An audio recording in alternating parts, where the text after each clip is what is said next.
অতিরিক্ত গাড়ির চাপ ও বঙ্গবন্ধু সেতুর উপর গাড়ি বিকল হওয়ায় দফায় দফায় টোল আদায় বন্ধে ঢাকা টাঙ্গাইল বঙ্গবন্ধু সেতু মহাসড়কের বঙ্গবন্ধু সেতু থেকে এলেঙ্গা পর্যন্ত ১৪ কিলোমিটার এলাকায় যানজট সৃষ্টি হয়েছে। এদিকে বঙ্গবন্ধু এক্সপ্রেসওয়ের মুন্সিগঞ্জ প্রান্তে ও পদ্মা সেতুর টোল প্লাজায় যানবাহনের অতিরিক্ত চাপ নেই।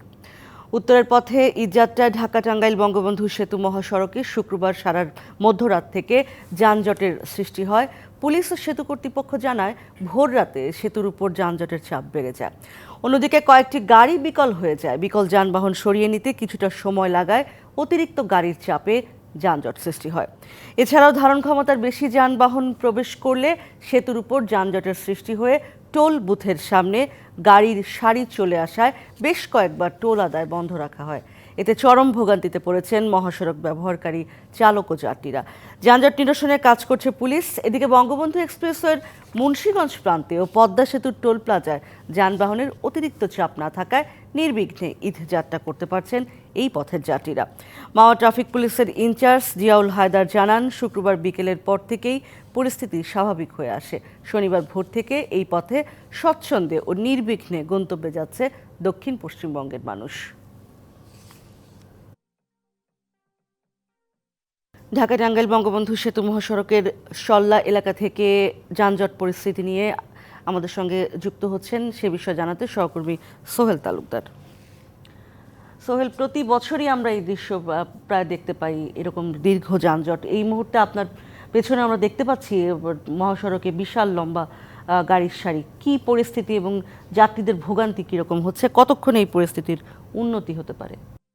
উর্মি, সর্বশেষ যে তথ্যটি আপনার প্রশ্নের উত্তর যদি আমি দেই যে কতক্ষণ নাগাদ এটি উন্নতি হবে সেটি আসলে বলা খুবই মুশকিল। কারণ এখন যে পরিস্থিতির সৃষ্টি হয়েছে সেটি বঙ্গবন্ধু সেতুতে গাড়ি বিকলের যে কারণ আমরা বলছিলাম, আপনি যেমনটা বলছিলেন, সেই কারণেই কিন্তু এই সৃষ্টি হচ্ছে। আপনাকে একটু তথ্য দিয়ে রাখি যে বঙ্গবন্ধু সেতুতে গেল রাত 12টা থেকে নিয়ে সকাল পর্যন্ত প্রায় 10 বারের মতো টোল আদায় বন্ধ রাখতে হয়েছে। 3.5 ঘন্টা সময় এই টোল বন্ধ ছিল, যার ফলে যে মহাসড়কে মধ্যরাত থেকে নিয়ে এসে এখন পর্যন্ত যে পরিস্থিতি আপনি দেখছেন সেটি বিরাজমান। এটির বড় কারণ হয়ে দাঁড়িয়েছে যে এই বঙ্গবন্ধু সেতুর যে ধারণ ক্ষমতা। আপনি জানেন যে বঙ্গবন্ধু সেতুতে 15 থেকে সর্বোচ্চ 20,000 গাড়ি সে স্বাভাবিকভাবে নিতে পারে, কিন্তু আমরা যদি তথ্য দিয়ে রাখি গেল 24 ঘন্টায় এই বঙ্গবন্ধু সেতু প্রায় 53,000 গাড়ি পারাপার করেছে। তার মানে যে তার 3 গুণ যে গাড়ি সেই ধারণ ক্ষমতা তিনি বঙ্গবন্ধু সেতু সেটি ধারণ করতে পারে না, যার ফলে সেতুর উপরে যানজটের সৃষ্টি হয় এবং টোল বুথের সামনে এই যখন সারি চলে আসে স্বভাবতই তখন টোল আদায় বন্ধ রাখতে হয়।